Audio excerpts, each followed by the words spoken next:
After 2 nerve-wracking months of watching my stock portfolio explode, I cashed out a whopping $100 million.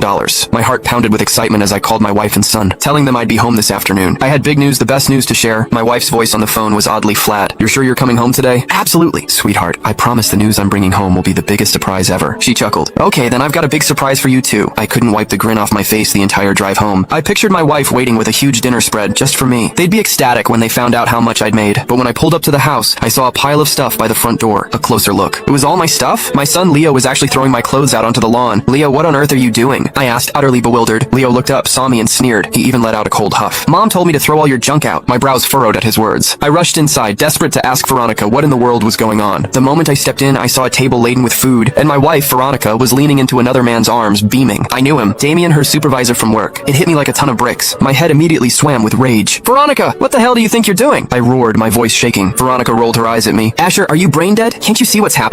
Obviously, I found a better man and I'm kicking you out. A penniless loser like you? Anyone who sticks with you is doomed. You didn't actually think I'd be loyal to you for life, did you? Damien is a supervisor at his company. He has a brilliant future ahead. You, a broke deadbeat, couldn't even compare." She finished smug, pulling Damien even closer. Damien grinned victoriously, looking down at me with utter contempt. He looked like the cat who got the cream. I gasped for air, clenching my fists. "How long have you been cheating on me behind my back?" "I'll tell you the truth. Damien and I have been together for a year. Now that he's finally divorced, I'm divorcing you to marry him." A suffocating feeling tightened in my chest. I'd worked so hard, all to give my wife and son a better life. I'd volunteered for a tough assignment, surveying terrain in a remote, harsh location. Day and night, I'd dreamed of making enough money to provide that cozy family life I'd always dreamed of. I'd been out there enduring wind and sun, busting my butt, and my wife had been in here, having an affair and turning me into a complete cuckold. "Fine, if you want a divorce, we can divorce, but Leo comes with me." I took a deep breath, forcing the words out. A woman who betrayed me? I didn't want her anymore. But then my son Leo screamed at me, "No! I don't want to go with you." Leo was 14 this year. I thought he was old enough to understand. "Leo, don't worry. I promise I'll still be a good dad to you after your mom and I split." Leo just gave me a look of disgust. "Seriously? Who'd want to be with you? Mom's marrying a supervisor. He makes hundreds of thousands a year. Look at you, just a pathetic nobody, barely making enough to scrape by. Mom already said she's taking me with her after the divorce. Uncle Damien will be my dad from now on. You're nothing. Don't ruin my bright future. Right, Dad?" Leo practically fawned over Damien, calling him Dad with a big smile. Veronica chuckled, patting his head. "That's my son. He knows how to play his cards right. A broke deadbeat like him really doesn't deserve to be your father." I stood there, feeling like all the blood in my veins had turned to ice. I thought Leo was just upset about the divorce, but it turned out he actually looked down on me, wanting Damien as his father. It felt like a knife twisting in my chest. "Leo, I have money. I can still give you a good life too." The moment I said that, all three of them burst out laughing. "Asher, how can you even say that with a straight face?" "I have money. I know exactly how penniless you are." Veronica scoffed, a sneer plastered on her face. "Exactly. My new dad already promised to buy me the latest phone. That's probably something you'd struggle to afford, isn't it? But even if you did buy it, I wouldn't recognize you anymore. Mom says you always upgrade when you can, and I'm going with her to live the good life with my new dad." "Don't be a roadblock!" Damien smirked, looking at me. "Buddy, no offense, but a man needs to be capable."